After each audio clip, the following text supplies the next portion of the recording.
Good morning, children. This is English video session for class 10. We are now dealing with the textbook Packed with the Sun, the Footprints Without Feet, and this is a supplementary reader. And the topic which we are dealing is chapter number 7, The Necklace. I repeat, the name of the book is Footprints Without Feet, supplementary reader. Topic is chapter number 7, The Necklace. Madame Loisel is unhappy because she felt that it's unfortunate that she was born in such a poor family, in a clerical family. She always thinks of richness. She cried within herself and she was unhappy on seeing the worn out furniture, the the patched walls, and the food which she prepared, which is loved by her husband. She says that this particular food, that food was not in her mind, that she thinks always of the dinners with silver vessels and the silver vessels and the people, the beautiful dinner dining, rich places, and the foods, only that came to her mind. She never thought that she has been, she is born, she feels that destiny had given her for such a poor place to live, that is the clerk's family, and she brooded and she was unhappy.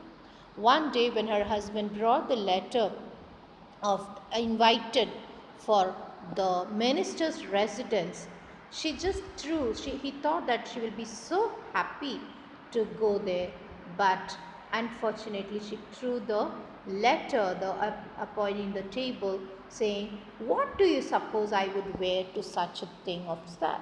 What do you think I would wear?" Okay. He had not thought of that. He stammered. Such a question was not expected. "Why, the dress you wear when you go to the theatre. It seems very pretty to me." He was silent, stupefied in the dismay. At the sight of his wife, weeping, he stammered, "What's the matter? What's the matter?" She was crying. She started crying because unfortunately she felt that her husband does not understand her suffering. He was stupefied, he was dumbstruck how to control her crying. By a violent effort, she had controlled her vexation and responded in a calm voice, wiping her moist cheeks. "Nothing. Only I have no dress, and consequently I cannot go to this affair. Give your card to some colleagues whose wife is better fitted out than I." So what she says is, "Listen, I will." She composes herself, she relaxes, and she says that this dress will not, I will not be able, I don't have a proper dress, appropriate dress for the occasion. I may not be able to participate in the dinner. So you please, in the residence, that is on the Monday evening residence. So please give it to some of the friends whose wife has got a better clothing and better than me. Okay, he was grieved. He became so sad. He loves his wife so much, was not able to cope up with the sadness of his wife. Let us see, Matilda. Let us see, Matilda. How much will a suitable costume cost? Something that would serve you for other occasions also. Something very simple also. So she reflected on some second, thinking of a sum that she could ask, and without bringing up with an immediate refusal and frightened exclamation from an economical clerk. Okay, so she will say some amount and that will become a shock to the fellow, and all these things she expected from him. So she did not know how to tell this, that it would be too costlier, that he cannot afford such economical, that it cannot be possible for the such a clerk to cope up with such money. Finally, she said in a hesitating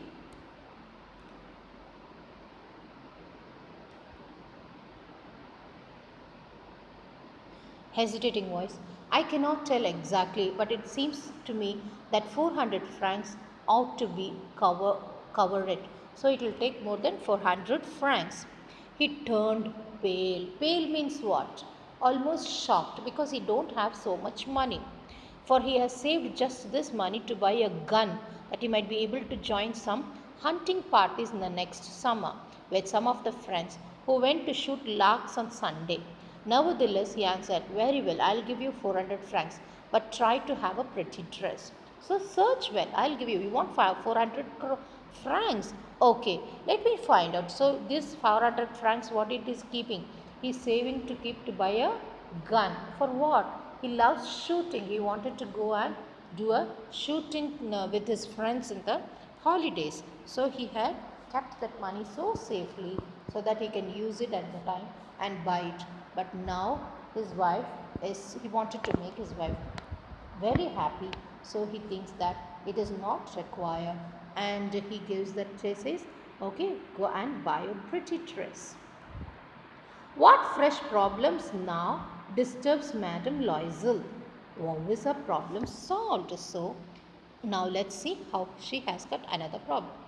The day of the ball approached and Madame Loisel seemed sad, disturbed and anxious. Nevertheless, her dress was ready, nearly ready. Her husband said to her one evening, what's the matter with you? You've acted strangely for the past 2-3 days. So he was able to understand that again after the dress also, something is troubling her mind and heart. Though exactly he was not able to decipher what her problem was. Okay, please read.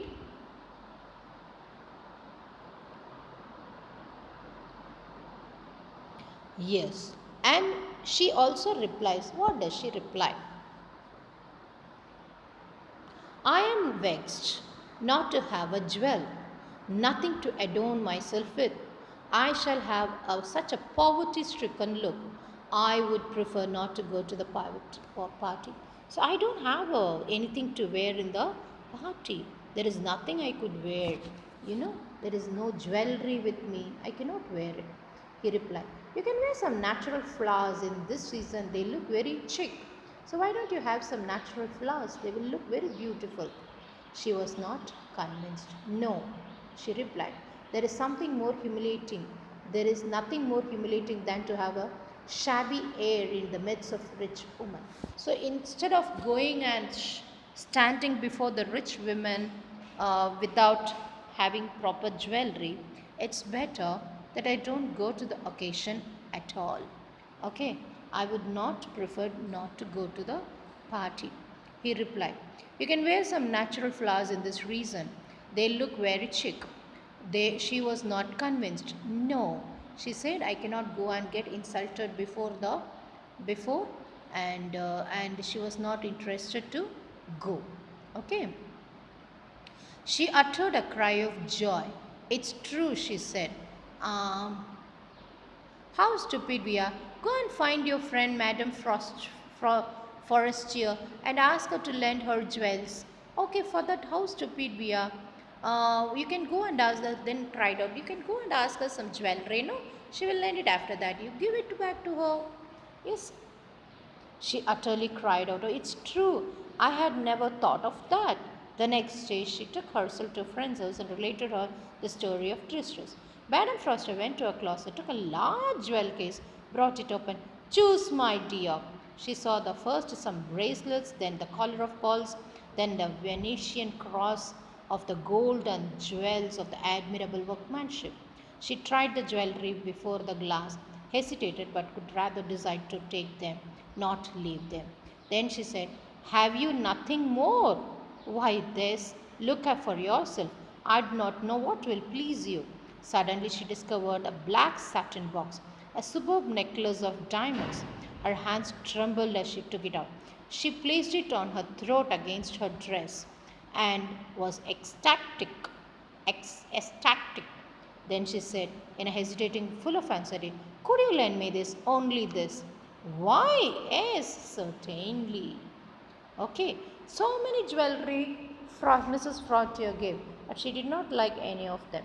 She finally selected the last one, which she said that it suits me more than any other jewelry.